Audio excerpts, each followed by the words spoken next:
Ne tik pinigėlis, bet ir knygai. Viena angliška, kita lietuviška, jeigu turi. Va. Ne, tokio mes Neturi. Ne, čia yra Aha.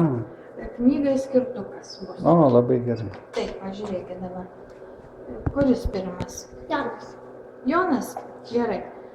16 amžiaus metodu gaminsi savo suvenyrinę monetą ir knygai skirtuką. Suprantat, kas yra skirtukas? Į knygą dėti, ne? Paimk abiem rankytėm ir suk. Suk. Gerai. O! Grįžtam. Dabar grįžtam po trupučiuką. Grįžtam. Vėl sukam. O! Taip. Čiuk. Grįžom. Gerai. Stop. Ir tada taip.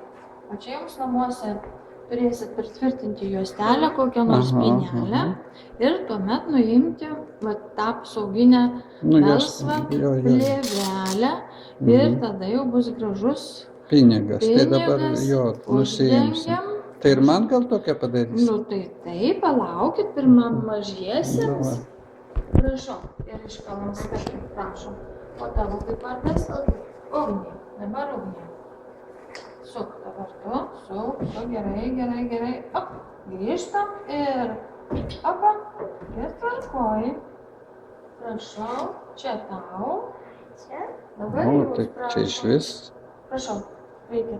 Nu, tai jie padarys. Pustelkit, suktelkit, ką ten reikia. Sukam, gerai. O, ir užtvirtinam ir atsukom. Gerai. Aš matys. Prašau, Mhm. mama, Nu, turi tai aš- poskatį. Nu, ačiū labai. Prašau. Poskatiką? Taip, po 10 metai tai yra muziejaus atidarymo data.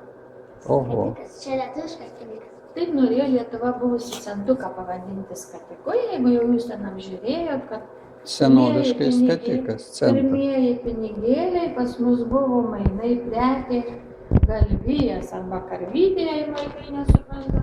Buvo labai populiarus ir norėjo pavadinti skatiku, bet nepavadino skatiku, pavadino centu. Tai tas skatikas galvijas, jo. Taip, Gyvuliukas. gotų slavų kalba skatskot, Aha, nu va. nepavadino skatiku.